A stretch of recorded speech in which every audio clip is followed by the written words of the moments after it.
I don't think is threatened by that phenomenon again. And between now and the next couple of months, I strongly suspect gold's going a lot higher, and silver and miners especially a lot higher. But I think we're in the acceleration phase, meaning that part of the bull market where most of the bull market gains of the entire trend at 8-9 years, in this case we're 8 years old as well, will be compressed in the final year of the move. Most of the drama, most of the percentage. And I think we're at that, we've crossed that line now. I think we're entering the acceleration phase. Between now and then, I'm suspecting you got several months of arm wrestling decline. Now, there's some levels below the market, but they're down there. You're not threatening them right now. So I don't think there's any near-term jeopardy next couple months of anything like a crash in the stock market.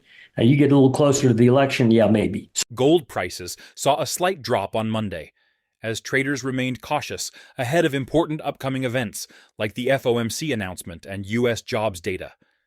Expectations are for limited volatility until the Fed's decision is unveiled on Wednesday afternoon.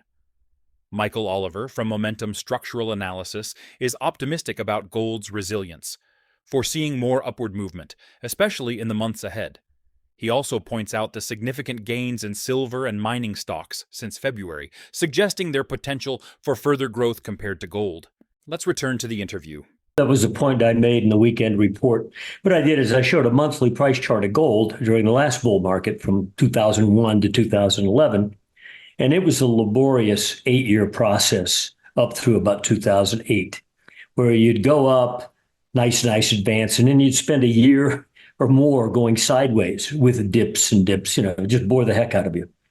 And finally, in that October 2008 sell-off in gold, which was sympathetic with the stock market crash. By crash, what I mean is something that takes 30% off of a market in a matter of 2 weeks. Okay, that's what happened in 29, happened in 87, and in October of 2008, the S&P was already a year off of its high, had been declining for a full year, while gold had been going up, by the way, during that time. And during that, basically late August, early September, and especially October of 2008, there was this crash type event in the S&P. And sure enough, gold had a sympathetic drop, though it had been opposite the S&P for the prior years. But anyway, it did have a sympathetic drop. And it was one, when you look at the price chart of gold back then, there had been a range. It hit 1,000, backed off, hit 1,000. These are all-time new highs now. And it was July of 2008, before that drop, you hit 1,000 for a second time. And then that pullback finally sold off enough to where on a price chart, you finally took out a prior prominent low. First time in years that gold had a sell-off that actually took out a prior low. So in effect, it had a cleansing drop. As soon as it finished that drop, boom, back to the highs. Okay. Meanwhile, S&P continued down until 2009. Very similar thing happened between 2020 2022. You come up to 2070 price level, backed off, came back up to 2070 again in March of 2022. So you, again, back up to the high for the second time. And it was the pullback from that March 2022 high that finally got out of control in when? September, October of 2022. And you took out a bunch of prior lows, just like what happened, like you said, in 2008. As soon as you did that, boom, you're back to the highs. So it was a fake out. That was a cleansing drop that was similar to the 2008 debacle. It was over with so fast, if you were on a long vacation, you missed it. Okay. Everybody seems to think we have to have another one. Why? You just had one. Okay. I don't think the stock market is about to crash, by the way. I think the stock market, if it's going to crash, which I think is a possibility in this bear market, doesn't always occur in bear markets, stock market doesn't always have a crash. Dot-com bubble never had a crash. Okay. It's going to take some months of downside arm wrestling in the stock market before you finally get it to levels that could generate a sharp, rapid sell-off. Between now and then, I'm suspecting you got several months of arm wrestling decline. Now, there's some levels below the market, but they're down there. You're not threatening them right now. So I don't think there's any near-term jeopardy next couple months of anything like a crash in the stock market.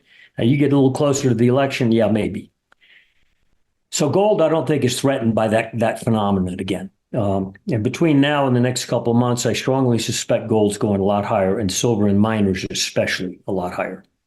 And as you noted, if you go back to the February low of this year, look at the gain that silver's had from that low to the current price, even though there's been a recent pullback.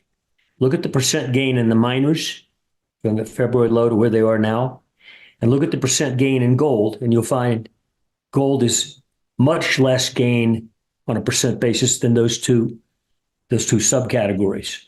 Oliver draws parallels with past bull markets, observing that silver typically outperforms gold significantly in the later stages. He predicts a forthcoming acceleration phase in both metals, especially in silver, potentially resulting in rapid and substantial gains. Oliver also highlights a comparable trend in mining stocks compared to gold, hinting at a breakout in favor of miners. Let's return to the interview. We measure silver versus gold a different way than other people do. What we do is we divide the price of silver into gold. And if you do that, silver right now is just below 1.2% of the price of gold. If you ever close a month, frankly, if you close a week, in our opinion, about 1.21%. So not far above where we've been laboring the last several weeks. You're going to break that spread out. Now, what I mean by breakout is this: if you go back to 2020 high, when silver vastly outperformed gold in that surge, there's been a relative performance staircasing downside action on that spread, where silver's been losing value relative to gold. But you can plot it. It's a beautiful trend line. It's like a 5-point rally trend line. You hit the line, you back off. And so we're now pushing to try to get through that line. You do the same thing with GDX, the miners ETF, versus gold. You have the same sort of declining pattern since the surge in 2020 when miners beat gold. It's already breaking out with this month's action. So we think that that's going to be the final signal that tells us that, yes, we are in the acceleration phase. Because you go back and look in that late 2001 to 2011 bull market in gold and silver, it was in about 2010 that silver beat the pants off of gold. It just suddenly erupted and went to $50, from like 20.